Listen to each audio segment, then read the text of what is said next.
Alors, on est à peu près dans le délai. Bonjour Ludovic. On a à peine 10 petites minutes de retard, mais rien du tout de méchant. Donc Ludovic, désolé pour ce petit retard. On va juste faire un test pour voir si on t'entend bien. En attendant ce test technique, Ludovic, on me demande, voilà, c'est parfait. Ton PowerPoint se voit très bien.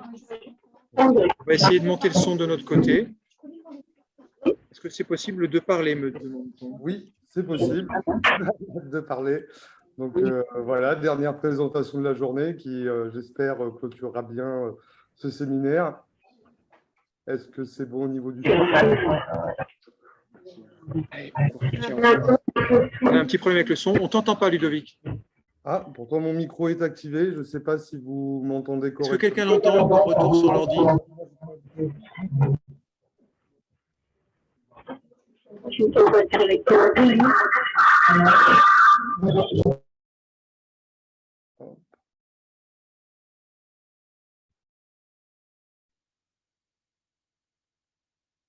Est-ce que ça fonctionne de votre côté? Je ne sais pas si vous m'entendez.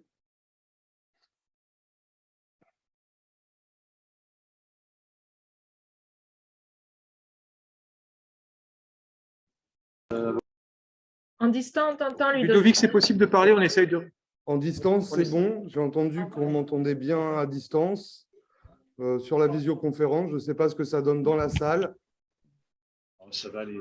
En distance, on t'entend, Ludovic, ça c'est sûr. Après, effectivement, dans la salle, je ne sais pas. Alors, est-ce qu'on peut monter le son? On peut peut-être en…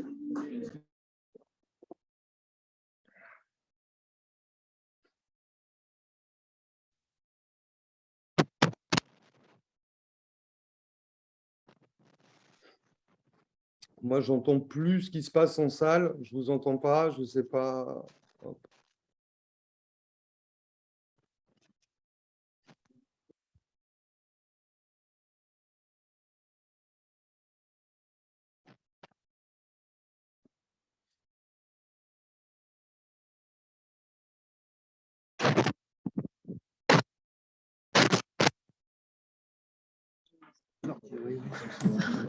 Et il n'y a pas une histoire de… Vas-y, Ludovic, parle voir, s'il te plaît. Oui, alors je suis là. Moi, je vous entends désormais. Les enceintes? Attends. Laisse faire Hervé. Il faut être non, mais c'est parce que là, tu n'as pas de son, c'est normal. C'est-à-dire qu'il faut te mettre, pardon, je pense, à l'extérieur. Voilà. Est-ce que désormais vous m'entendez? Ah oui, c'est déjà. Ça ne sort pas là. Hein. Oui, non. Pas sur l'enceinte, mais au parleur peut-être. Non, on l'aura sur l'ordi. Vas-y, Ludovic, parle voir. Oui, est-ce que vous m'entendez? Sur l'ordi. Est-ce que… Voilà, 1, 2, test, son. Ça, on peut le faire à partir de D'abord depuis l'ordi, parce que sinon… Tu mets sur l'ordi maximum. On n'est pas très nombreux, à la limite, on peut se rapprocher un peu. C'est quoi ça? Non, c'est pas ça. Non, mais sinon, on peut se rapprocher un petit peu. Parce que normalement, ça devrait être le casque. On verra à l'écran, les deux. Ça devrait être le casque, mais il n'a pas l'air fonctionné. Non. 1, 2, 1, 2. Normalement, ça devrait être le casque. Bon, on va le sortir. Hop. On va le sortir sur un ordi, on va faire un silence complet. OK.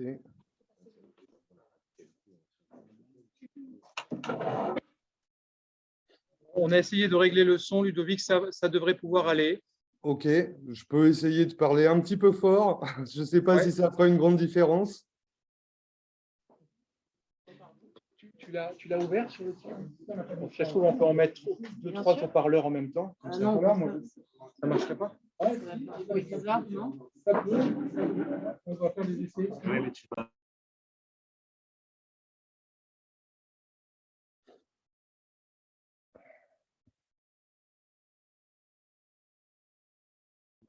Allez, un dernier petit test, Ludovic. OK, test. Le dernier, j'espère. Est-ce que ça fonctionne? Oui? OK, parfait.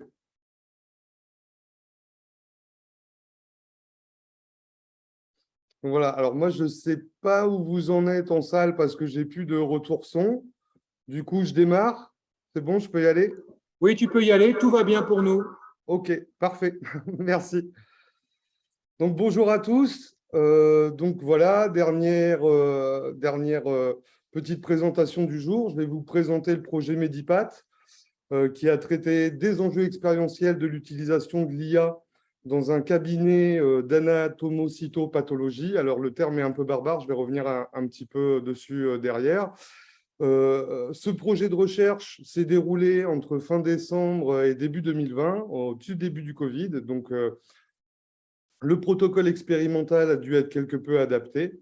Voilà, je vais commencer par une petite contextualisation globale du projet, rappeler un petit peu l'approche méthodologique, la problématique qu'on a voulu traiter, et puis enfin terminer par les résultats qu'on a pu obtenir suite à cette expérimentation. Alors, le programme de recherche Medipat.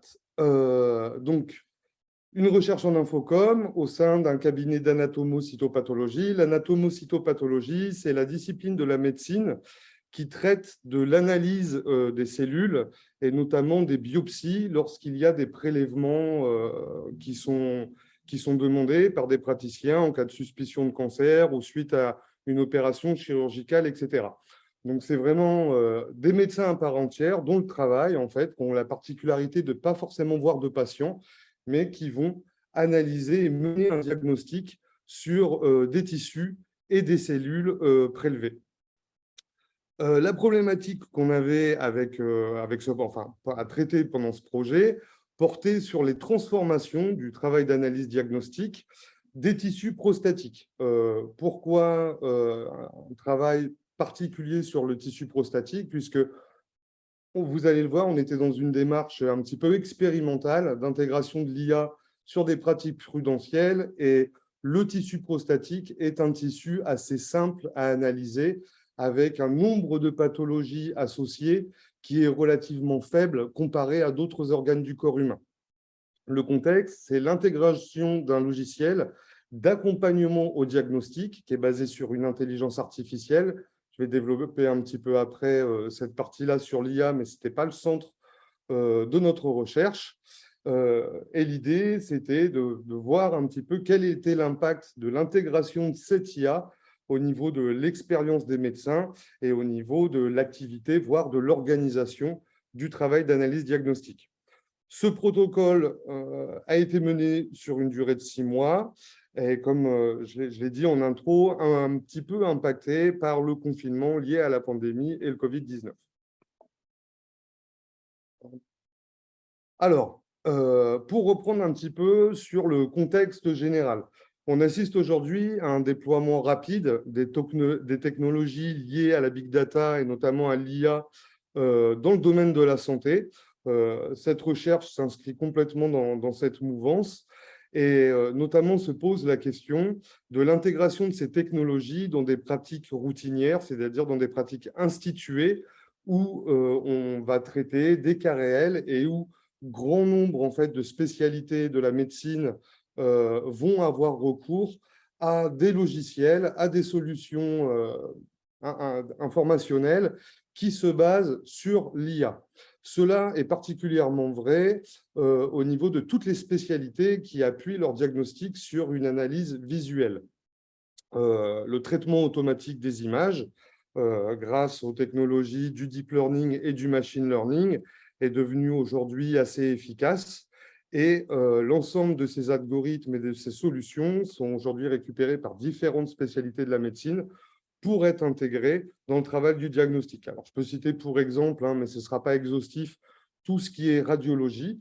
On va avoir sur la base du machine learning des algorithmes capables de reconnaître des lésions, des fractures sur la base de radiographie en haute qualité. Même chose, l'image du milieu que vous pouvez voir là sur la dermatologie, où on a désormais complètement des solutions hébergées sur smartphone qui vont permettre simplement sur la base d'une observation visuelle de faire du télédiagnostic et de détecter la présence d'éléments cutanés problématiques ou pas. Et un peu plus poussé, on a la même chose aujourd'hui sur les images de scanner, d'IRM, toutes les spécialités de la médecine qui, à un moment ou un autre, peuvent faire appel au diagnostic visuel. C'est le cas également pour l'anatomocytopathologie. Alors, on a travaillé avec une société qui est en fait un regroupement de médecins, les anapathes, comme on les appelle, hein, je vais prendre le terme raccourci. Les anapathes, en fait, travaillent souvent en profession libérale. Le cabinet Medipat est une association de médecins libéraux qui se sont regroupés au sein d'une entreprise et qui travaillent ensemble au sein de la même structure, mais en gardant cet aspect-là un petit peu libéral de leur activité. Ils travaillaient avec une start-up israélienne qui s'appelle Ibex, qui a développé justement ces algorithmes de reconnaissance et de lecture automatisée sur la base de scans de prélèvements tissulaires. Donc, ce qui s'est passé un petit peu la genèse, c'est Medipat en fait a utilisé tout d'abord la solution développée par Ibex qui s'appelait Second Read et qui permettait, suite au diagnostic effectué par des médecins, de contrôler ce premier diagnostic par une IA, de faire une deuxième lecture en fait des lames et des cas traités, et ils ont pu constater en fait une détection d'erreurs ou de choses qui avaient été oubliées sur les lames. Sur cette base-là et sur cette preuve de performance en fait, de l'IA en deuxième lecture, une démarche de design thinking s'est engagée entre la société et le cabinet pour élaborer une solution qui pourrait être utilisée en first read, c'est-à-dire lors du diagnostic initial, une vraie solution qui permettrait, par un couplage à la fois de l'IA et du praticien, d'établir un diagnostic qui soit le plus fiable et le plus rapide possible. Donc, la société s'est basée par rapport à ça sur une analyse assez poussée de l'activité d'Anapat, avec un interfaçage et un découpage assez précis du déroulement de l'action d'analyse en unités d'information et d'action de travail afin de pouvoir les traduire sur la base un petit peu des sciences computationnelles, hein, en différentes fonctionnalités, en différentes étapes au sein de l'environnement informationnel qui est proposé. Donc, vous voyez une capture d'écran un petit peu de l'interface qui a été proposée aux médecins, où en fait, on ne travaille plus directement sur la lame en verre qu'on va passer sous le microscope, mais cette lame est dans un premier temps scannée à très haute définition pour être affichée sur un écran d'ordinateur, et le praticien va pouvoir retrouver l'ensemble de ces outils qui ont été traduits en mode informatique via le logiciel qui est proposé. Alors, la problématique sur laquelle nous nous sommes attardés. L'idée de ce partenariat entre le cabinet Medipat et l'IMSIC était de pouvoir avoir un avis critique un petit peu distancié, moins ancré dans la pratique et moins ancré dans les logiques professionnelles qui étaient propres en fait aux praticiens qui étaient sollicités pour tester la solution, et de pouvoir avoir une vision précise, un peu plus étayée, des conséquences du déploiement de cette IA sur l'activité professionnelle des praticiens.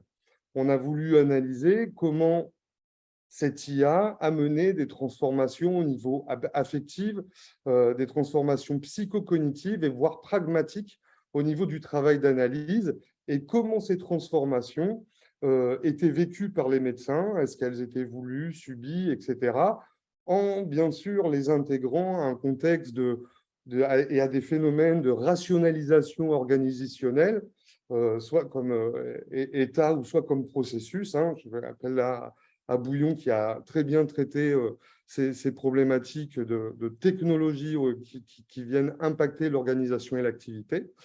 Et on a essayé de faire une focalisation un peu plus précise sur les potentiels de ces transformations, mais sur des bases réelles et non fantasmées, qui ne soit pas impacté soit par les représentations liées aux possibilités de l'IA, en termes de rentabilité, de rationalisation, etc., ni même liées à des phénomènes de rejet technologique ou d'appétence technologique au niveau de la solution développée.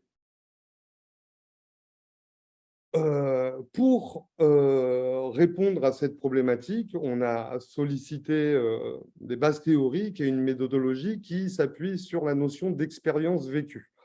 On s'est demandé quel était le réagencement des activités qui étaient provoquées et ce qui se passait réellement en termes d'expérience vécue et de ressenti du praticien, pendant la séquence temporelle très cloisonnée d'analyse diagnostique et dans un espace également très cloisonné qui est qui est le bureau en fait du médecin où il mène son analyse. On s'est posé une question un petit peu centrale par rapport à cette IA. Quel est le degré d'émancipation des praticiens? Dans quelle mesure l'IA et le logiciel proposé permet d'augmenter les savoirs et les savoir-faire en instrumentant l'activité avec un algorithme, avec une intelligence, entre guillemets, et en l'opposant, entre guillemets, à un phénomène d'aliénation où l'IA, de par sa puissance, pourrait provoquer une diminution de ces mêmes savoirs et savoir-faire par une rationalisation technique du processus cognitif ou même du processus de pratique très pragmatique de l'activité. Donc, la notion d'expérience vécue, toujours, les transformations du raisonnement médical, on s'est appuyé là-dessus sur les travaux de Champy qui a très bien défini les particularités des logiques professionnelles prudentielles qui englobent très largement les métiers de la santé, puisqu'il y a des enjeux déontologiques, éthiques très importants, et que l'intégration de technologies au niveau de ces professions prudentielles qui ont un impact réel sur des gens, avec des décisions qui peuvent parfois être très lourdes, en termes d'intervention, de traitement, etc., comment ça vient un petit peu se questionner avec d'autres raisonnements qui sont plus d'ordre économique, très rationnels, très pragmatiques sur la pratique de la médecine et l'offre de santé. Donc, on s'est intéressé au niveau de l'expérience au vécu subjectif de la transformation apportée par l'IA, et notamment, on a essayé de dégager le sens et toute la construction cognitive qui était attribuée par les praticiens au niveau de leur activité. Et pour ça, je vais développer un petit peu après, je prends un peu d'avance, on a voulu mettre en place un protocole expérimental qui allait nous permettre, sur la base d'une même méthodologie et d'un même protocole, de comparer l'analyse traditionnelle, donc c'est l'image que vous voyez sur la gauche, où on a un poste de travail, entre guillemets, à l'ancienne, avec un microscope. En bas à droite de l'image, vous voyez les plateaux où se trouvent les lames avec les diopsies qui ont été colorées à l'iode, etc., pour pouvoir être lues. Et à droite, le nouvel environnement des médecins qui n'est, dans la version proposée par Ibex, composé que d'un écran d'ordinateur et d'un clavier. Donc, on a vraiment un changement de l'instrumentation, un changement du contexte, un changement de l'activité, ne serait-ce qu'en termes de manipulation. Et on a voulu dégager quelle expérience se dégager par rapport à ces changements-là. On s'est appuyé sur ça, sur la méthode Remind, qui a été beaucoup développée par Schmitt et Aubert, et notamment sur la restitution subjective en situation. Alors, le soubassement théorique de cette méthode s'appuie sur le concept d'énaction, le petit schéma que vous voyez, où on considère que l'objet, le sujet, qu'on considère ici comme un organisme, est en interaction constante avec son environnement, où on va avoir une réception sensorielle de l'environnement vers le sujet, et le sujet, dans sa volonté d'adaptation et dans sa nécessité d'adaptation à cet environnement mouvant ou qui se redéfinit constamment, va interagir avec lui à travers une action, à travers une intention, à travers tout un processus cognitif qui va lui permettre d'impacter l'environnement. Et on a cette boucle perpétuelle où les retours vont être des retours sensoriels intégrés par le sujet qu'on appelle ici organisme, qui va agir d'une certaine façon en fonction de sa nécessité, de son besoin d'adaptation. Donc, à ce niveau-là, accéder à la cognition, accéder vraiment à la pensée du médecin qui pratique, revient à se poser la question d'essayer d'accéder aux interactions situées entre l'environnement et le sujet. On a des limites à ça, on sait qu'on ne pourra pas prendre en compte la totalité de l'expérience cognitive, ni la totalité de l'expérience professionnelle au travers de cette méthode, mais on va pouvoir dégager ce qui se passe au niveau de la construction de sens. Donc la méthode Remind va nous permettre, sur la base d'un retour subjectif des sujets, d'analyser et d'identifier comment le sens se construit au moment de l'activité. Donc pour ça, on a cette méthode Remind, elle se décompose en 2 volets principaux, enfin 3 même, 3 volets principaux. On a un premier volet où on va simplement enregistrer une vidéo à la première personne. Ça va être des indices, la trace de l'activité. On va enregistrer la personne en train de pratiquer. Sans intervention, on pose la caméra, on explique un petit peu en tant que chercheur, nous, le dispositif. Enfin, voilà, on va simplement vous filmer en train de travailler. Et ensuite, l'équipe de chercheurs s'efface pour ne pas venir perturber l'activité. Et comme la caméra est placée, entre guillemets, derrière le sujet filmé, on considère que l'impact de la prise de vue s'efface dans les 5, 10, 15 premières minutes de film et qu'on va avoir une trace assez objective de l'activité telle qu'elle est menée. La deuxième phase est celle où on va récolter des indications.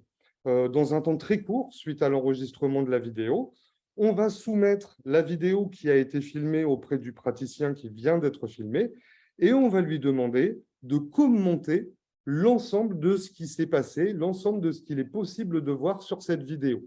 On va inviter au discours et on va demander pourquoi à ce moment vous avez fait ça, qu'est-ce qui se passe à l'écran, quelles sont les choses que vous vous dites au moment où vous faites ça, vous cliquez ici, pourquoi vous cliquez ici à ce moment-là, etc., etc., etc.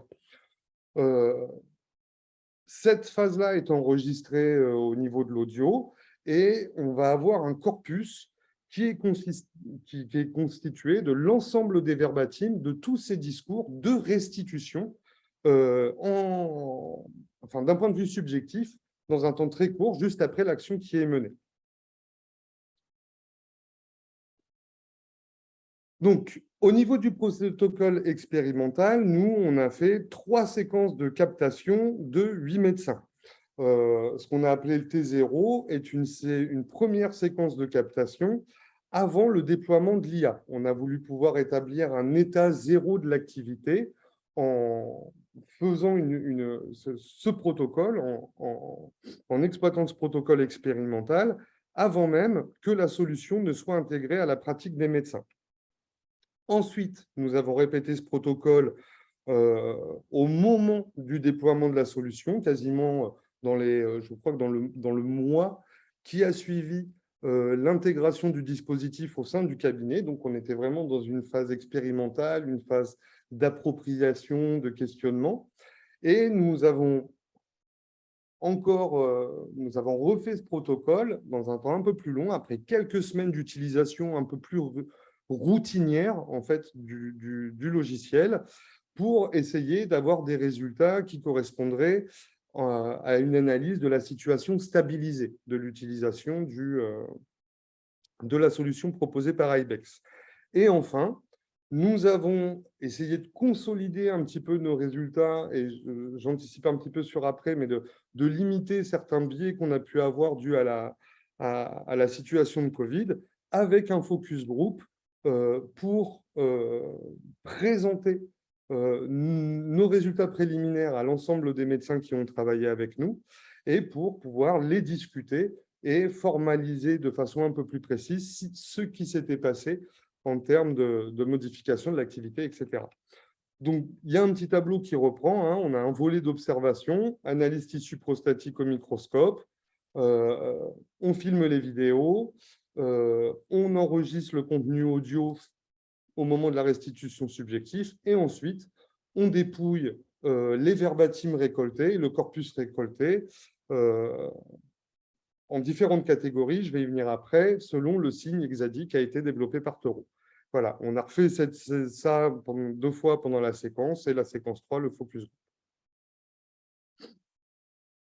Alors, comment on a procédé pour un petit peu faire une exploration, une analyse des données recueillies, donc le corpus, hein, je le rappelle, est constitué de l'ensemble des verbatims récoltés sur les 3 phases. On a exploité pour ça le langage symbolique qui est fertile en termes d'analyse, appelé le signe hexadique. Donc, c'est développé par Tereau pour saisir quelles sont les connaissances qui sont traduites en actes par le sujet pendant le cours d'action. Ce signe hexadique est une extrapolation du signe triadique de Peirce que Tereau a voulu, entre guillemets, améliorer ou approfondir pour arriver à un modèle qui permet vraiment de découper le discours en unités d'action. J'y reviendrai un petit peu après. On a donc comme support, comme base hein, pour notre analyse, tout un langage de description qui se base sur un présupposé que l'ensemble des phénomènes de l'action ont lieu dans un certain ordre ou selon une certaine matrice qui se répète. On a 6 unités, 6 questionnements principaux qui sont mobilisés, qui vont être utilisés comme des marqueurs de l'expérience et du processus cognitif du médecin pendant l'usage du logiciel. Voilà quelles sont, entre guillemets, nos 6 grandes catégories. Donc voilà, on analyse nos verbatims et sur chaque verbatim, on a catégorisé en couleur, en les mettant en lien avec les vidéos qui ont servi à générer ces verbatims. On analyse tout d'abord ce qu'est le représentamen. C'est notre première catégorie. Par quoi le médecin est-il attiré sur l'écran? Avec quelle information visuelle ou avec quelle information textuelle il va se lier tout d'abord? Quel est le premier stimulus sensoriel qui va générer le début de l'action? Donc, j'ai mis quelques exemples là. Là, je vois, le logiciel me met une pastille verte. Je constate qu'il y a plusieurs fragments. Ça, c'est vraiment le représentamen. Ensuite, on se pose la question de la façon dont le praticien va s'engager par rapport à ce stimulus. Comment il se lie à l'élément, avec quelle fonctionnalité du logiciel il va pouvoir interagir et commencer à créer du lien simplement avec l'information sensorielle qui est transmise au niveau de l'interface. Je sélectionne ma map, j'affiche la heatmap en appuyant sur espace. Donc tout ça, hein, ça reprend entre guillemets, des fonctionnalités du logiciel. La heatmap est simplement une colorisation en fait, de l'échantillon qui va mettre les zones à risque en rouge et les zones qui ne le sont pas en verte. Et c'est un outil qui est très utilisé. Je clique sur le Gleason, c'est un petit peu la même chose, mais pour une autre indication, une autre catégorie du diagnostic.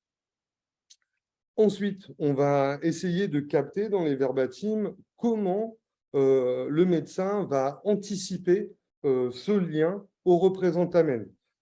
Quel est le résultat qui est attendu? Quelles sont ses attentes par rapport à l'action qu'il est en train de mener dans sa phase d'engagement par rapport au stimuli qui est notre première catégorie. On voit, je vais vérifier quand même, je zoome, je me balade sur la lame. Là, je vais voir si je suis d'accord avec lui. On a une anticipation de l'action et une anticipation du résultat avant même qu'on passe à la catégorie suivante, le référentiel, où le médecin, d'un point de vue cognitif, va faire appel à une expérience passée, à ses connaissances propres, à sa propre expérience d'analyse sans le logiciel pour un petit peu comparer la façon dont se comporte l'IA par rapport à sa pratique, entre guillemets, historique.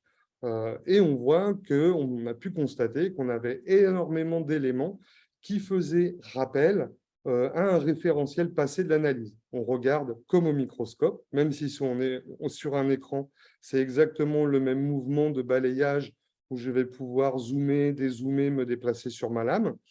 Je vais rajouter les localisations. Je sais que pour le préleveur, c'est important de savoir où il a prélevé quoi.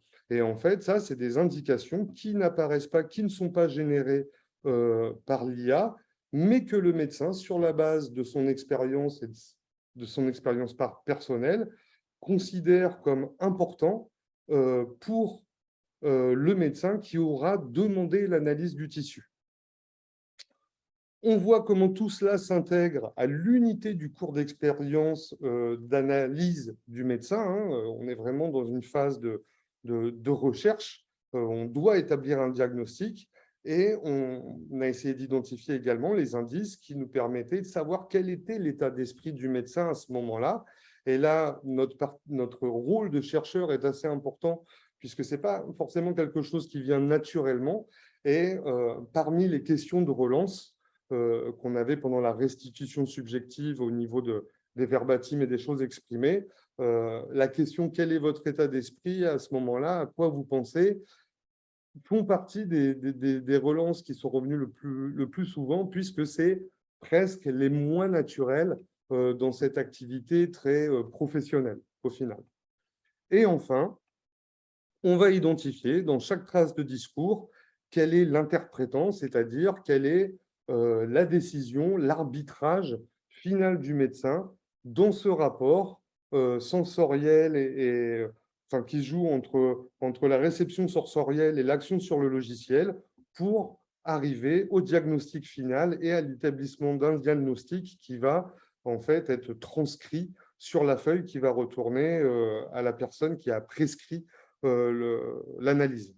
Donc voilà, on a des résultats très francs. Là, c'est du bénin. Là, je constate qu'il n'y a pas d'atrophie. Je suis d'accord avec ce qu'a mis Ibex.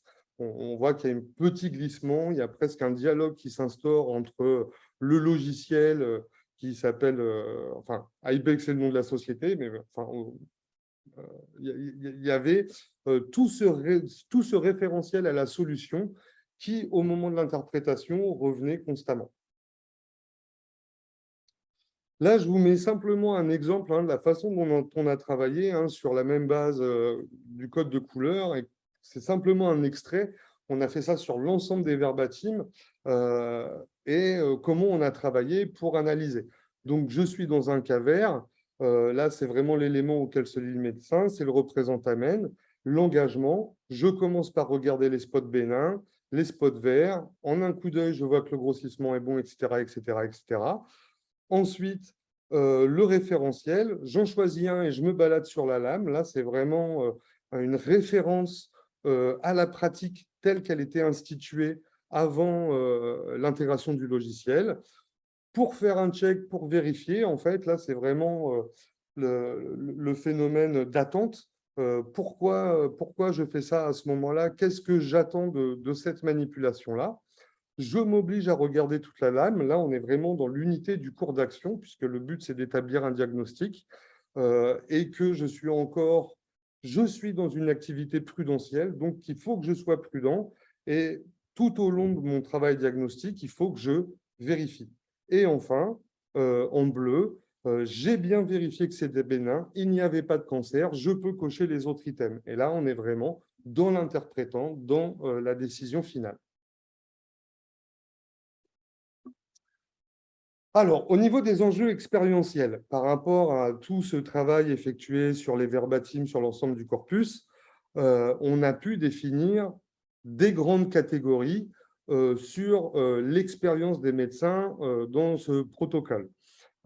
Tout d'abord, on a des enjeux expérientiels qui sont liés au savoir propre de l'anatomopathologiste, c'est-à-dire quelle est son histoire, quelle est sa pratique, quelle est son expérience. On avait des médecins qui avaient, entre guillemets, plus ou moins de bouteilles, si je peux me permettre l'expression, et dont le rapport et dont le retour au vécu personnel était assez différent en fonction du degré de confiance, du degré de pratique, du degré d'expérience, etc., etc., etc. On avait aussi énormément d'enjeux expérientiels qui étaient liés à l'esthétique de l'interface, mais aussi à l'esthétique de l'activité et vraiment à des questions presque liées à l'ergonomie, non pas du logiciel comme je vais le voir après, mais à la façon dont mon corps interagit dans mon travail diagnostique. Est-ce que je retrouve bien l'ensemble des fonctions sur le logiciel? Est-ce que je retrouve mes pratiques? Est-ce que j'ai la possibilité de traduire sur l'interface informatique les mêmes réflexes, est-ce que j'ai la même esthétique de travail que ce que je pouvais avoir avant au microscope?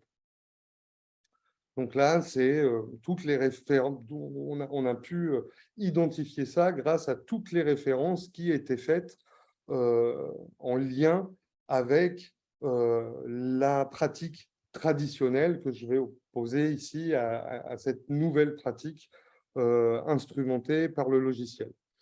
Ensuite, on a le cours d'expérience qui est énormément impacté par des opérations de vérification de tout ce que peut affirmer l'IA, puisque la confiance au niveau de notre protocole expérimental, hein, qui, je le rappelle, se situait vraiment dans une phase d'intégration du logiciel au niveau de la société Medipat, était encore énormément questionnée, énormément interrogée. Est-ce que je dois vérifier parce que je ne suis pas sûr de faire confiance?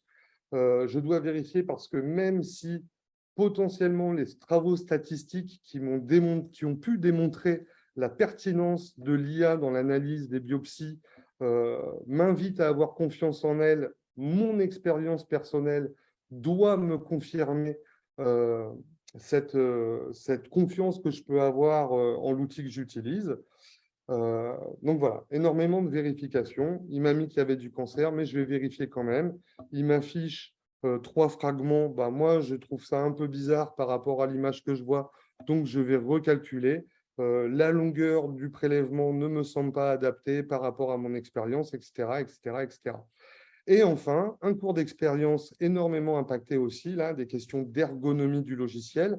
Donc là, on rentre presque dans des questions liées à l'appropriation, hein, vraiment aux questions qu'on se pose en Infocom sur l'appropriation des artefacts technologiques. Est-ce que cette fonction correspond à mon besoin? Est-ce que pour valider ou invalider, j'ai bien un accès rapide à la fonctionnalité qui va me permettre justement de vérifier, de comparer et de reproduire quelque part mon activité telle que je l'ai connue jusqu'à aujourd'hui. Une petite synthèse de tout ça au niveau des enjeux expérientiels, hein. Donc, on voit bien qu'on a une boucle en termes d'appropriation qui se situe entre la routine de la NAPAT, des aspects esthétiques, des questions liées à la vérification et des questions liées à l'ergonomie. Cette phase d'appropriation, ce que les verbatim nous ont permis de démontrer aussi, c'est qu'on était vraiment dans une enquête constante des médecins sur les capacités et la confiance qu'il était possible d'avoir au niveau de la machine et notamment au niveau de l'algorithme. Est-ce que l'IA est fiable? Est-ce que les automatismes prennent en compte certains défauts que moi, en tant qu'humain, je peux identifier tout de suite? Est-ce que les fonctionnalités sont bien adaptées à ma pratique et couvrent l'ensemble de mes besoins? Donc, on a vraiment tous ces questionnements qui sont intimement liés hein, dans l'ensemble des verbatim, qui traduisent réellement une prise de distance critique du praticien par rapport au logiciel, aux nouvelles technologies en général, à tout ce qui peut venir impacter son activité prudentielle de médecin, ses rapports à la déontologie, à son exigence de résultats et à son exigence de fiabilité dans les diagnostics qu'il va apporter par rapport suite à son travail d'analyse. Alors, une petite synthèse des résultats que nous avons pu obtenir en Voilà, en première phase, au niveau de l'analyse traditionnelle avec le microscope. En fait, ce qu'on a pu identifier, c'est que les médecins ont, pour arriver au même résultat, donc le diagnostic final, ils ont différentes méthodes d'analyse. Certains médecins, ce qu'on a appelé pas à pas ou méthode globale, certains médecins vont traiter leur lame par lame, les échantillons d'une façon très chronologique, alors que d'autres vont faire un premier balayage assez rapide de l'ensemble des lames qui sont proposées sur les plateaux et vont ensuite s'attarder sur celles où il y aura eu des éléments qui les auront un petit peu perturbés ou qui auront attiré leur attention. Toutes ces méthodes d'analyse, ces méthodes de travail, la façon de rédiger les rapports, etc., coexistent au niveau de l'analyse traditionnelle. Le mode réflexif, c'est vraiment un mélange d'induction, d'abduction, de déduction, c'est-à-dire qu'on va toujours avoir une phase d'enquête où on va aller chercher les indices. Sur la base de ces indices, on va émettre des hypothèses et puis on va vérifier cette hypothèse et ensuite on va en déduire le résultat final, le diagnostic qu'on peut apporter au niveau du diagnostic.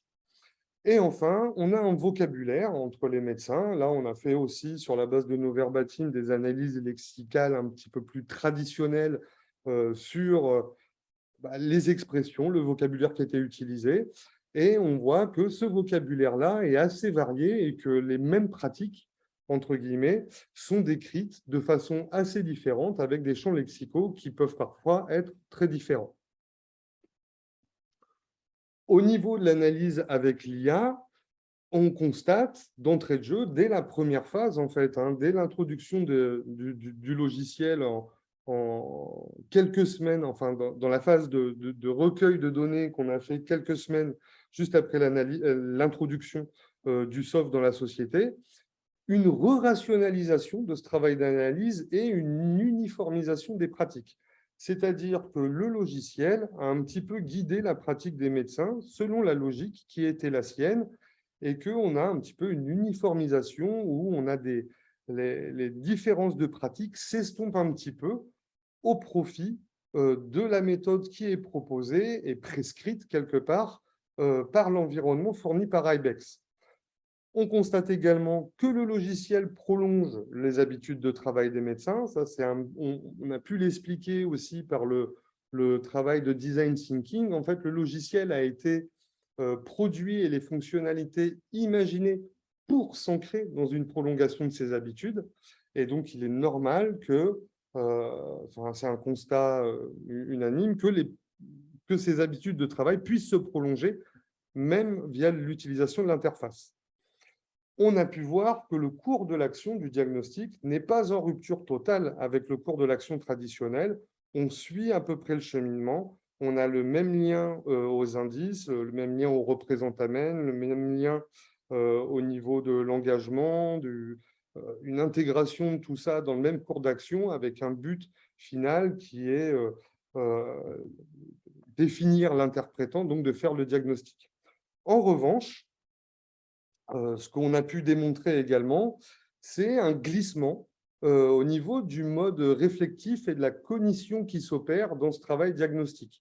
On est moins inductif, voire abductif, et en fait, on tend vers l'hypothéco-déductif dans la mesure où l'IA, d'entrée de jeu, va nous proposer des hypothèses. Donc, toute la réflexion pour l'établissement du diagnostic va se faire dans un phénomène de contrôle, d'interprétation de l'IA, et on va plus avoir tendance à déduire sur la base des informations par l'IA et sur la base de nos vérifications si ce que nous a affirmé l'IA est correct ou ne l'est pas.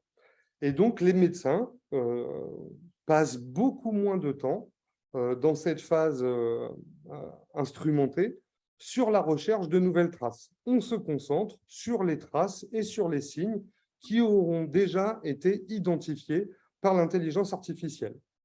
Et enfin, aussi à travers cette analyse lexicale plus classique, on constate qu'on a un nouveau vocabulaire médical qui s'instaure dans la description de la pratique et dans la restitution de la pratique qui est issu du logiciel. tous les termes techniques ou les fonctionnalités associées au logiciel reviennent dans les discours de façon très, très régulière. On parle de heatmap, puisqu'en fait, la heatmap est une fonctionnalité du logiciel, de points d'intérêt, des catégorisations de cas par couleur. Là, je vois que c'est jaune, là, je vois que c'est rouge, là, je vois que c'est vert. Il m'a mis une zone rouge, je vais aller voir. Et en fait, ça, c'est assez flagrant lors de l'analyse des verbatims. On a vraiment une uniformisation du vocabulaire et une uniformisation du récit au niveau de la pratique. Alors, au niveau de nos résultats, donc ça, c'était un petit peu les résultats temporaires, et il faut bien considérer que ces résultats sont limités à une phase d'intégration. Donc, assez limités, on ne pourrait pas, comment dire, les étendre ou les considérer comme des choses figées dans le temps, dans la mesure où le protocole expérimental a quand même été mené sur une période assez courte, qu'il s'agissait de cas tests. Les médecins, dans le cadre de ce protocole, n'ont pas travaillé sur des cas réels. C'était des échantillons qui étaient récupérés d'autres hôpitaux, des échantillons archivés, etc., qui ont servi à mener ce travail d'évaluation du logiciel. Donc, on a quand même un petit biais en termes de charge cognitive au niveau de l'activité des médecins, où on a peut-être une tension qui est moindre sur ce rapport de confiance, ce rapport d'interprétation, dans la mesure où on sait que potentiellement, ça doit rester en tâche de fond de façon inconsciente chez les praticiens, il n'y a pas vraiment d'enjeu. Il n'y a pas vraiment d'enjeu médical, et du coup, ce que j'ai pu vous dire sur l'activité prudentielle et vraiment le rapport sensible qu'il y a par rapport à ça est un petit peu effacé. Pour essayer de limiter cet effet, on a voulu faire un focus group, on a complété ce protocole par un focus group en demandant aux médecins vraiment de se projeter dans l'avenir sur la base des résultats que je vous ai exposés, qu'on leur a fournis, qu'on leur a présentés.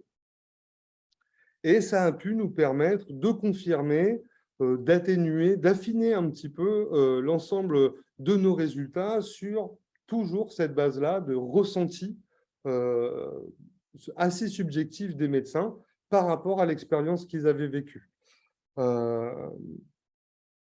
Donc, ce qu'on peut confirmer là-dessus, c'est vraiment ce glissement de l'abductif vers vraiment l'hypothéco-déductif, et ça a été entériné par l'ensemble des médecins. C'est le plus gros transfert au final au niveau de l'activité qui se passe suite à l'intégration de l'IA. Le temps passé sur la recherche de traces nouvelles est vraiment réduit, et quelque part, c'est ça qui va faire gagner du temps. Cette transformation, elle a vraiment fait émerger une question qui est centrale et qui est un petit peu restée en suspens suite à ce focus group, c'est à l'avenir, qui sera l'opérateur principal de l'analyse? Est-ce que ça va être l'analyste ou le logiciel? On rentre là dans tous les questionnements éthiques qui sont traités en infocom et dans plein d'autres disciplines par rapport à la puissance des algorithmes, au rôle de contrôle et de validation de l'humain dans le cadre de l'utilisation de ces technologies. Et ça rejoint un petit peu cette question, est-ce qu'à un moment, on va avoir un glissement? Est-ce que c'est l'analyste qui va devenir, entre guillemets, le pendant responsable de l'IA, ou est-ce que ça va être l'inverse? Ou est-ce que c'est l'IA qui va, entre guillemets, épauler la responsabilité du médecin? Donc, je passe aux conclusions et au bilan. Ce qu'on constate, c'est que le phénomène de glissement se situe à un niveau d'une autre économie de l'attention du médecin. On a pu voir que le rapport au temps et à la confiance dans le diagnostic sont les deux dimensions clés de l'appropriation du logiciel, puisque je l'ai évoqué, je ne me suis pas attardé dessus, mais ce rapport au temps, il est à comprendre vraiment dans des logiques de rationalisation, de rentabilité de l'activité du cabinet. L'idée aussi de s'équiper de ce genre d'outils et de pouvoir gagner du temps en traitant plus rapidement des cas ont été identifiés comme bénins par l'IA pour pouvoir passer un peu plus de temps sur des cas problématiques. Et la question de « est-ce que le logiciel me fait gagner du temps ?» faisait aussi partie, entre guillemets, du processus cognitif d'évaluation de la solution proposée par Ibex. Et enfin, ce qu'on a pu voir, c'est que il faut réduire le temps et augmenter la confiance pour que ce phénomène d'appropriation, d'utilisation et d'acceptation de cette nouvelle technologie fonctionne bien. Le protocole expérimental qu'on a pu mener a aussi fait émerger chez les praticiens un travail réflexif sur leur activité. Cette démarche réflexive, en fait, c'est vraiment l'équipe de chercheurs qui la provoque. On vient questionner leur rôle de médecin, on vient questionner leur rapport aux technologies, aux systèmes automatisés, en leur demandant justement de verbaliser leur processus cognitif et leur processus d'action au moment de leur activité diagnostique. Et ce qu'on a pu conclure et montrer également, c'est que cette réflexivité, au final, dépasse le simple cadre de l'appropriation du logiciel Ibex, puisque les médecins nous ont fait part d'un transfert de ce questionnement, de ce protocole, au niveau d'autres activités numériques de leur vie quotidienne, d'autres aspects de leur organisation au travail, d'autres aspects liés à l'intégration de technologies, notamment pour le suivi des dossiers patients, pour le travail qui passait à faire de l'administratif sur des logiciels de gestion, etc. Et on voit que proposer une méthode, le travail des chercheurs en proposant une telle méthode va générer des processus cognitifs qui dépassent largement le cadre expérimental. Au niveau des limites de l'étude, j'en ai parlé un petit peu tout à l'heure, on ne peut pas encore montrer ou affirmer de façon claire et définitive qu'on a ce changement radical de paradigme cognitif au niveau de la profession prudentielle d'anapathe. Pour cela, il faudrait vraiment qu'on puisse réitérer ce protocole expérimental auprès d'un plus grand nombre de médecins. On avait aussi une particularité que je n'ai pas évoquée jusqu'ici. Nous avons travaillé avec des médecins qui étaient tous volontaires pour participer à l'expérimentation. Il serait nécessaire de pouvoir réitérer l'expérimentation avec des gens qui ne le sont pas forcément et aussi dans un temps plus long où l'utilisation du logiciel ferait désormais ou à ce moment-là partie intégrante de leur activité et sur la base de ces travaux entre guillemets préliminaires, pouvoir vraiment fixer les glissements cognitifs, les changements de l'activité qui s'instaurent lorsque l'outil n'est plus à considérer comme une innovation ou comme une expérimentation, mais bien un instrument classique de l'activité d'anatomocytopathologie. Voilà, j'ai terminé. Merci à tous pour votre attention. Je vous propose rapidement une slide avec quelques éléments bibliographiques. Je vous écoute pour répondre à vos demandes de précision, à vos questions éventuelles.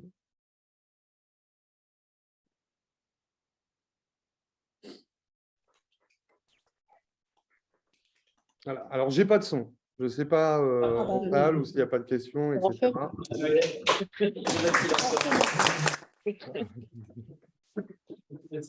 Si, c'est bon. Merci beaucoup.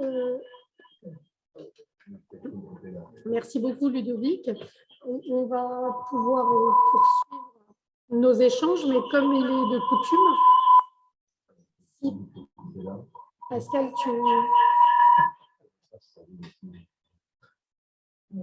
nous essayons d'évacuer le larcin.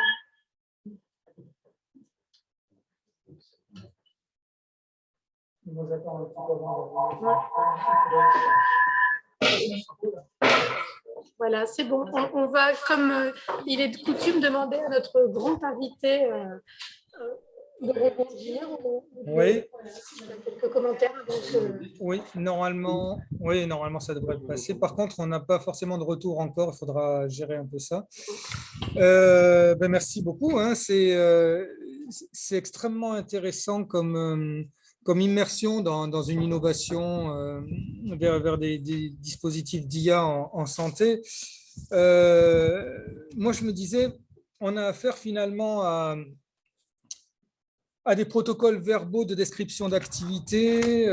Ça me rappelait les travaux de Falzon dans les années 80 en ergonomie. Elle me disait finalement, vous n'êtes pas loin, hein, d'un travail en ergonomie cognitive assez classique, avec quand même quelques questions qui vont plus loin que l'ergonomie.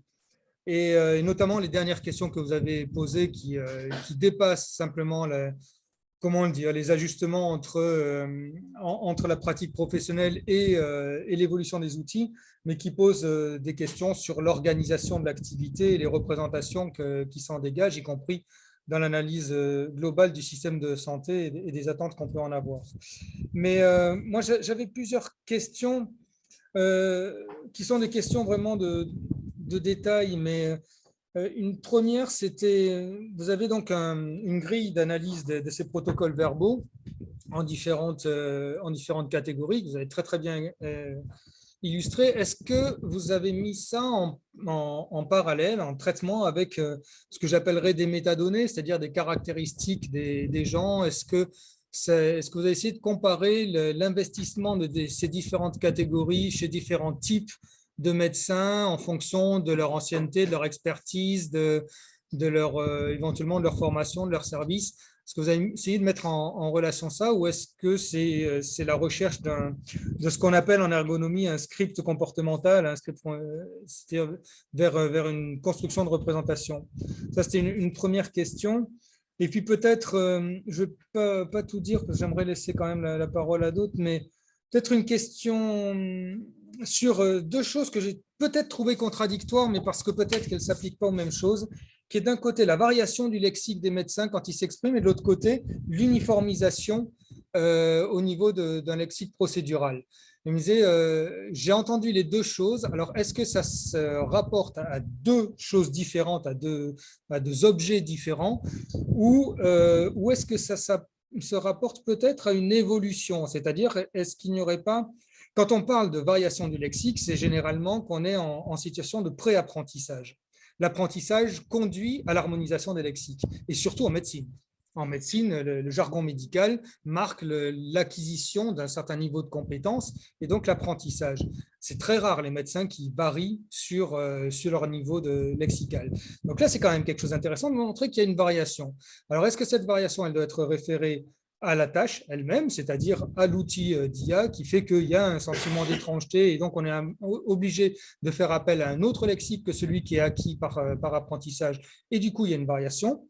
Et du coup, est-ce que ça pourrait évoluer? Est-ce que c'est ça qui expliquerait une certaine normalisation au fur et à mesure de l'appropriation de l'outil? Je ne sais pas si je suis très clair. Si, c'est bon. Si. Donc alors, voilà, enfin, c'est je crois, les deux questions. Bon, la question subsidiaire, c'était finalement, est-ce que vous êtes en ergonomie ou en SIC? Et si vous êtes en SIC, qu'est-ce que vous apportez de plus que nos collègues ergonomes? Mais ça, c'est un peu provocateur. Je coupe mon micro. Alors, je ne sais pas si vous m'entendez bien en salle. Je vais tâcher de répondre aux questions. OK, parfait. Alors, sur la première question, non, nous n'avons pas croisé en fait les résultats avec des données plus liées au profil de nos utilisateurs. On avait tâché, lors de la première séquence de captation, d'aussi prendre en compte tout ce qui était gestuel. Vu qu'on voyait nos médecins agir sur leur poste de travail, etc., on pouvait identifier au niveau des traces vidéo, hein, donc des indices, sans avoir encore les indications, tout ce qui était lié aux hésitations, au retour, où je fais quelque chose et puis je recommence, etc. Sauf que le deuxième partie du protocole, on s'est retrouvé en plein confinement. Donc, on a adapté un petit peu notre dispositif et on a tout fait. Alors, on avait la chance que tout soit interfacé par écran et on a tout fait via Zoom, où en fait, on lançait le même protocole expérimental, mais à ce moment-là, nous n'avions plus que la trace de ce qui se passait à l'écran. Et on a dû donc délibérément mettre ça de côté, puisqu'on n'avait pas le pendant, entre guillemets, instrumenté de la phase sans IA. Donc non, on est vraiment resté, pour le coup, pour répondre à votre question, sur description de l'analyse sans prendre en compte d'autres intrants sur le profil des médecins, leur âge, leur expérience, l'endroit où ils travaillaient, etc., etc. Sur la deuxième question concernant l'uniformisation du vocabulaire. Alors, bien sûr, on a un champ lexical qui est assez commun, puisqu'ils sont tous anatomo-cytopathologistes, donc ils ont les mêmes termes, on parle de glysome, on parle d'inflammation, de grade, etc., etc. Mais en revanche, sur leur description de la pratique, leur utilisation du microscope, je vais passer ma lame, là je vais remplir ça, là je vais... On avait quand même une description, en fait, un discours qui était assez personnel. Là où on a vu un glissement, et je rejoins la conclusion que vous avez un petit peu anticipée, c'est vraiment que le logiciel, et au fur et à mesure de l'appropriation du logiciel, le discours s'uniformise pour reprendre tous les éléments en fait, lexicaux qui sont proposés par le logiciel. On n'entend pas parler de heatmap, ou on avait plutôt des indications liées. Moi, là, j'ai vu quelque chose. Ici, je vois qu'il y a un problème. J'ai une densité périnerveuse, donc pour moi, c'est signe de cancer. Comment dire, les indices, enfin les stimulus qui étaient perçus par les médecins n'étaient pas les mêmes, et par l'utilisation du logiciel, devenaient toujours les mêmes. Ma lame est rouge, je sais qu'il y a un problème. Là, j'affiche ma heatmap, il me met des zones en vert, je sais que là, c'est propre. Là, j'ai des zones en rouge. Ici, je vais enlever ma heatmap pour aller vérifier moi-même. Et on a vraiment cette uniformisation lexicale, non, alors, qui n'est peut-être pas liée à la pratique, hein, mais certainement plus liée à l'utilisation du logiciel, qui ressort au niveau des verbatims. Et enfin, pour la petite question subsidiaire à laquelle je vais quand même essayer de répondre, l'ancrage en cycle, oui, est particulier. On travaille vraiment sur la notion d'expérience et sur vraiment le phénomène d'expérience vécue face à des systèmes de médiation ou de médiatisation de l'information par rapport à l'IA. Ça, on a aussi voulu le montrer. Et un petit peu l'apport, ça se situe aussi de la méthode Remind. Elle a déjà été pas mal utilisée en SIC, notamment au niveau de la médiation muséale, au niveau dans l'éducation. Et en fait, c'est quelque part une démonstration supplémentaire de la pertinence de cette méthode pour les SIC et pour les SHS dans l'appréhension de ces phénomènes de communication, de réception, d'appropriation, soit d'artefacts technologiques, soit d'informations, soit de nouveaux processus organisationnels, etc. Voilà. J'espère que j'ai répondu à vos questions. Je ne t'entends pas, Michel.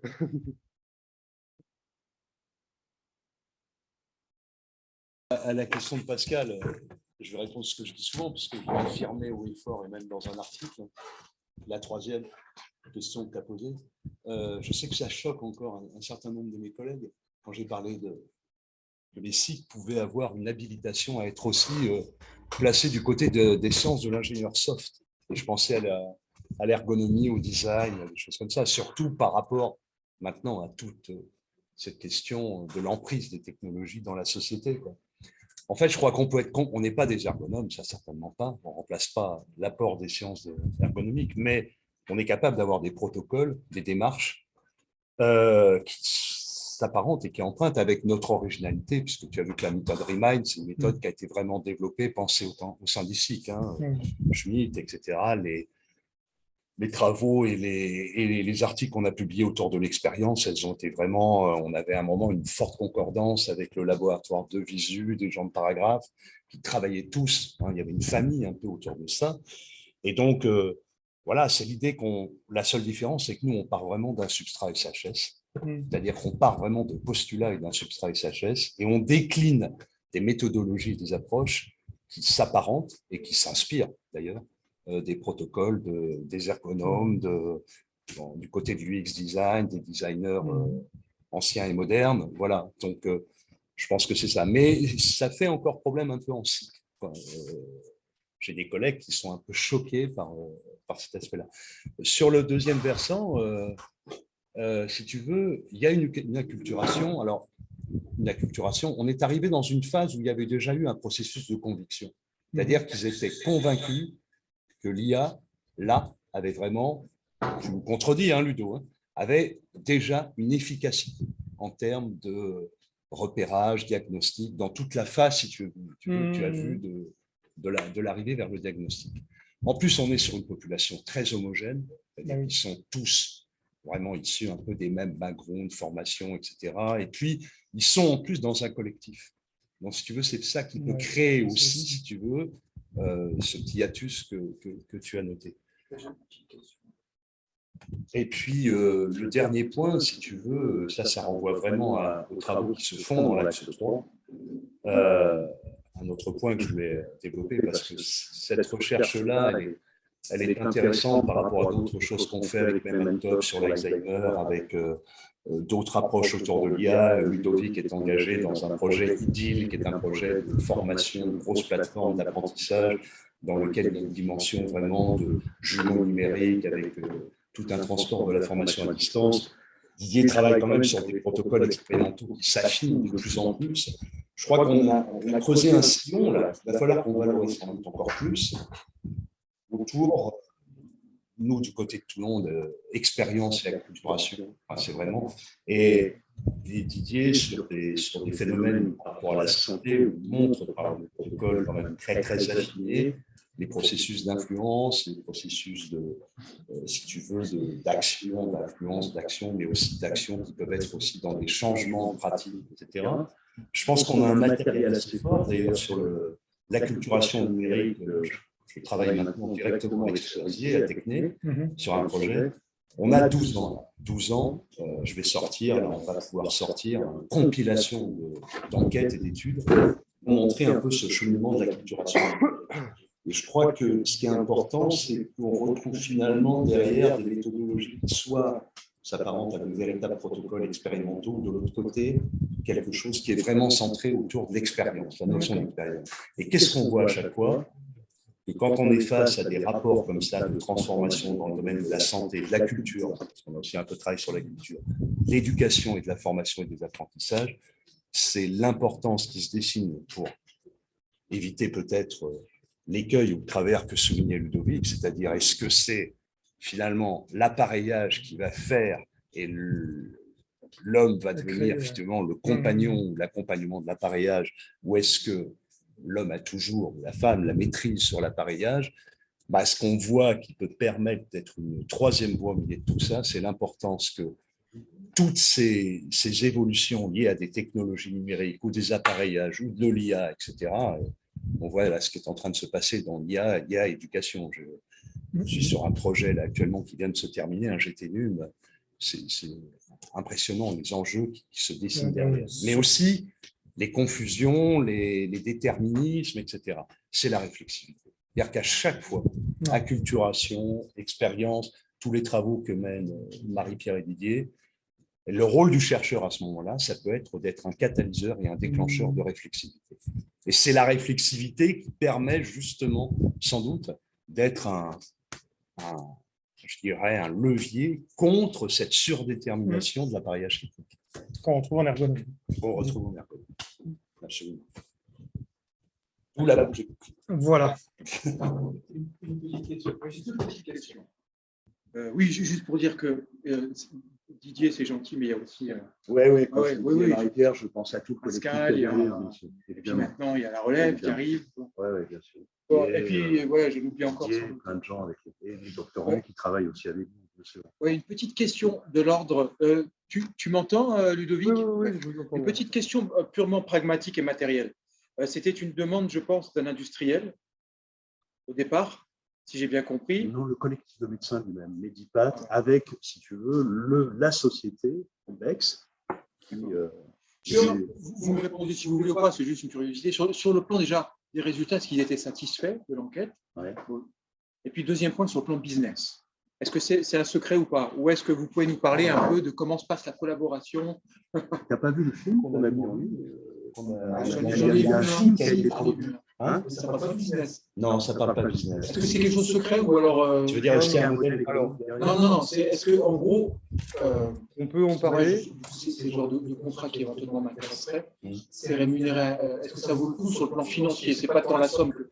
Est-ce que ça vaut le coup de se casser la tête pour avoir un retour pas important? Je te laisse répondre, Ludo, mais on a eu, si tu veux, un Oui, apport oui, financier oui. relativement minime quand même. Non, ce qui a été intéressant, c'est coproduction en termes d'articles avec le collectif de médecins. Ludo, tu vas compléter, mais on a pu publier des résultats dans lesquels on les a associés pour la publication des résultats. L'aspect financier, c'était de l'ordre, je vais te dire, il n'y a pas de secret, c'était de l'ordre de 10 000 € sur le contrat qu'on a eu. Par contre, on n'est pas associé, si tu veux, à aucun protocole de valorisation par rapport à cette recherche. On n'a aucune maîtrise, si tu veux, sur les aspects valo, etc. Alors que dans le cas du service gain qu'a développé Julie Bougnot, je peux te dire, là, le laboratoire a tout fait dessus. Et les chercheurs aussi. Donc là, dans le modèle de développement avec la SAT, c'est que la SAT Sud-Est commence à être un peu mieux armée. Il faudrait travailler. On a là, cette fois-ci vraiment aussi quelque chose, hein, c'est-à-dire qu'il y a une société qui a acheté la licence. Et du coup, comme on a 40% d'associations au droit de commercialisation, il y a non seulement de l'argent qui va revenir au labo, mais il y a de l'argent qui va revenir aux chercheurs. C'est important de parler de ça. Oui. Moi, j'en suis fier qu'il y ait eu ce modèle économique derrière le serious game. Bon, il avait une dimension très innovante. Je parle du service game de Julie Bougnot, elle a développé. Mais on a travaillé avec la SAT Sud-Est. Et là, je dois dire, tu vois, le grand consortium de la SAT. Et là, je dois dire qu'il y a une vraie valeur ajoutée parce que ils ont fait le développement commercial, ils ont trouvé une société intéressée, ils ont fait vraiment de l'étude. Et à partir de là, la société est en train actuellement, ils sont presque terminés, ils ont acheté la licence. Et donc, il y a un retour de droit qui va sur le labo. Mais bon, ça a été 3 ans, c'est un peu long haleine. Mais on a un partenaire en capacité au niveau de la SAT Sud-Est de vraiment nous accompagner. Alexandre Abélard a aussi actuellement un projet qui pourrait être pris en charge. Là, si tu veux, il est bien évident qu'on n'avait aucune association sur quoi que ce soit au niveau du développement de l'IA en question. Alors que dans le cas de Julie Bougnot et de ce fameux service game, avec la clinique Ramsay, on était dès le départ, parce qu'on a été co-concepteur du service. C'est ça. Y a-t-il d'autres questions? Ludo, tu voulais peut-être compléter sur ce que j'ai dit. Juste pour préciser, je vais préciser très rapidement. En fait, Ibex et Medipat, si Medipat était à la base un client de la société Ibex, un client qui faisait l'acquisition de leurs solutions, ils se sont associés vraiment dans une logique de partenariat, développer cette solution de première lecture, puisque Ibex, jusqu'à leur rencontre avec Medipat, ne proposait pas de logiciel d'utilisation de leur algorithme en première lecture. Et moi, alors, les aspects financiers et tout, je ne les connais pas vraiment. Je sais qu'en fait, ça a permis de fournir un terrain quand même intéressant au niveau du labo. Moi, j'ai été recruté en tant qu'ingénieur d'études sur justement le financement qui était apporté. Oui, mais je pense qu'on a apporté aussi à la société Ibex le penchant recherche qui, dans le cadre des contrats de recherche et développement, etc., leur permettait aussi d'être un peu financés ou d'avoir petite ristourne d'impôt au niveau de cet investissement qu'ils mettaient en place avec Ibex pour le développement du logiciel. Donc, c'était un truc gagnant-gagnant. Nous, on s'est un peu percuté au niveau de notre protocole expérimental avec toutes les phases de retour, mais là, vraiment côté ergo que menaient les product owners d'Ibex qui venaient aussi chez Medipat pour voir ce qui n'allait pas, prendre les retours des médecins sur comment on ajuste cette fonction, est-ce que ce bouton-là est au bon endroit, enfin des trucs d'interface utilisateur et d'expérience utilisateur assez classiques. Et dernière chose, on n'a pas pu, et on aurait à un moment voulu, pouvoir investiguer leur algorithme. Et en fait, ça n'a pas été possible du tout. Voilà. Ouais, Y a-t-il d'autres questions?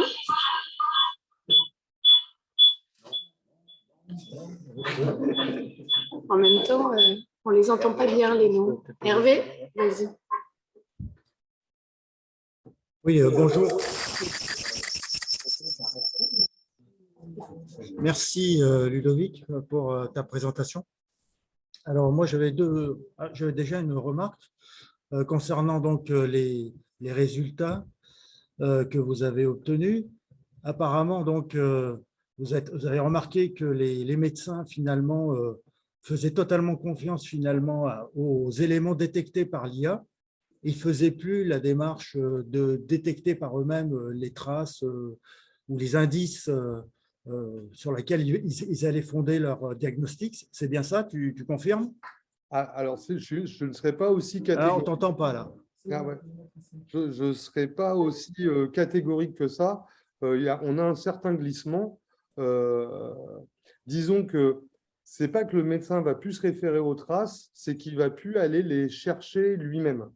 Il va vérifier ces traces qui permettent d'établir le diagnostic, de vraiment se situer par rapport à la gravité du cas, etc., etc. Mais là où la recherche elle était totalement libre, je partais d'une lame vierge où il n'y avait aucune indication, l'IA apporte des pré-indications. Et plus que dans un processus vraiment d'investigation, on est dans un processus de vérification. Et le glissement, il se situe vraiment là. OK.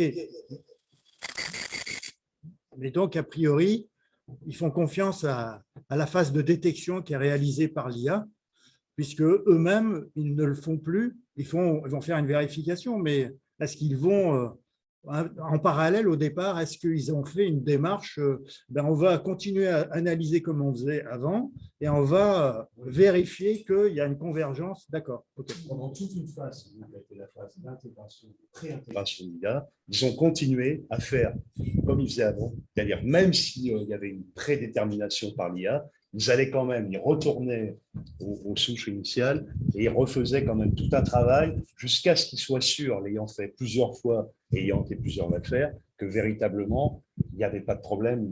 Les préindications fournies par l'IA étaient de plus pour cent. Voilà. Donc, c'est quand ils ont établi ce constat-là qu'ils ont arrêté de faire. Ça ne veut pas dire qu'ils ne vérifient plus, comme le dit Ludo, sur des phases plus avancées. Mais du coup, tout ce travail, qui était un travail sur lequel ils passaient beaucoup de temps, qui était de véritablement vérifier, jusqu'à ce qu'ils détectent quelque chose qui pouvait être malin ou pas, ils l'ont fait jusqu'à ce qu'ils soient sûrs que l'IA, à ce niveau-là, était efficace. OK. Bon, d'où la question du risque à long terme, si ils abandonnent cette expertise, probablement, si après il y a une dérive du logiciel et qu'il ne fasse plus son taf, si eux, ils ont perdu l'expertise, puisqu'ils ne pratiquent plus la détection, il y a peut-être un risque, mais bon, ça, c'est un autre problème. Ce que je voulais savoir, moi, c'est par rapport à la méthode, parce que je n'ai pas tout à fait bien compris. Donc, j'ai bien compris que, moi, je ne connais pas du tout la méthode Remind. Il y avait une étape où vous avez, en fait, catégorisé des portions de texte selon différentes catégories prédéfinies. OK. Je n'ai pas bien tout à fait compris comment, à partir de cette catégorisation du corpus, donc des verbatims, vous arriviez à vous en servir pour faire l'analyse que vous avez mise en œuvre. Là, je ne sais pas, en fait, à quoi ça vous sert, cette catégorisation. Est-ce que tu pourrais expliciter dans la mesure du possible? Merci. Alors, donc ça se base sur le signe hexaédrique de Taureau. Et en fait, cette analyse-là nous permet vraiment d'identifier le processus psychocognitif qui est traduit à travers le langage sur la base d'une restitution exprimée de l'action par l'acteur, hein, qu'il a lui-même vécu, de reconduire le schéma, enfin, d'identifier et de poser le schéma et la matrice logique de pensée qui se reproduit systématiquement pendant ce cours d'expérience envisagé. Le découpage de Thoreau, je peux le remettre, peut-être le réafficher rapidement. C'est, comment dire, ça nous permet vraiment de saisir le cours de l'action, c'est-à-dire d'avoir une synthèse au niveau expérientiel du cours de l'action. Et si on prend le discours dans son ensemble, ça n'apparaît pas de façon aussi claire. Si, en fait, nous, on l'a fait, hein, c'est un travail qu'on a fait, nos différentes catégories de couleurs. Je vais réafficher rapidement mon PowerPoint. Hop, voilà, partager tout. Toutes ces catégories-là, en fait, une fois qu'elles ont été identifiées dans les différents verbatims, on les a mis ensemble. Et en fait, cette synthèse de chaque représentamène, de chaque phase d'engagement, de chaque phase d'anticipation, c'est vraiment ça qui nous a permis de définir la matrice globale du processus de l'action et du processus cognitif qui accompagnait l'action. Selon ce modèle vraiment que je reprends, hein, qui est le soubassement théorique de l'inaction, où on a un sujet qui est considéré comme un organisme qui agit avec un environnement et où on a toujours cette interpénétration et cette inter-influence qui s'opère à travers un système sensoriel et un système d'action, etc., dans une boucle qui est en fait perpétuelle et qui nous permet de cadrer ce cours de l'action dans un contexte assez précis et assez cadré en termes de temps, de lieu, etc., etc. Je ne sais pas si j'ai répondu à la question. Voilà, en fait, voilà, ce langage de description. Je vais juste reformuler ce que j'ai compris. En fait, vous en servez comme un système de filtre, en quelque sorte, par catégorie, et puis après, vous faites une analyse qualitative donc, des portions de verbatim que vous aviez identifiées. Exactement. C'est vraiment une approche complètement qualitative à ce niveau-là. Il n'y a pas d'ambiguïté. On est vraiment dans une démarche quali en termes d'analyse de nos corpus. Les étapes d'un processus, de manière très arbitraire, de reconstituer un processus. Vous avez vu que la grille qu'a montré Ludovic, elle est aussi empreinte d'une certaine approche sémio-pragmatique, un représentanème, un interprétant. Enfin, ça, c'est l'apport de Laurent Collet dans ce travail. Très bien. On avait annoncé 17 heures sur le programme, sachant qu'on avait prévu large en cas de retard, en cas de petits dépassements ou de questions trop intenses. Mais je crois qu'à moins qu'il y ait encore une question à Ludovic, on en a terminé. On va vous remercier toutes et tous d'avoir été présents. Merci beaucoup Pascal. Merci d'avoir été notre invité. Merci Ludovic de ton intervention. Ça a permis de voir aussi les différentes optiques de l'axe 3 vu du côté marseillais et vu du côté toulonnais avec bien sûr Pascal Marchand, grand invité qui rapportera nos salutations aux collègues toulousains du LERAS. Je n'y manquerai pas. Merci à toutes et tous. Merci à tous. Au revoir et on s'applaudit, c'est bien. Excellent, merci à Tracy, comme ça c'est enregistré, et à Maximilien aussi qui nous ont bien aidés. Et je dis au revoir à tout le monde, ça fait plaisir de te voir Audrey. Au revoir tout le monde. Merci encore, au revoir. Bravo. Bravo.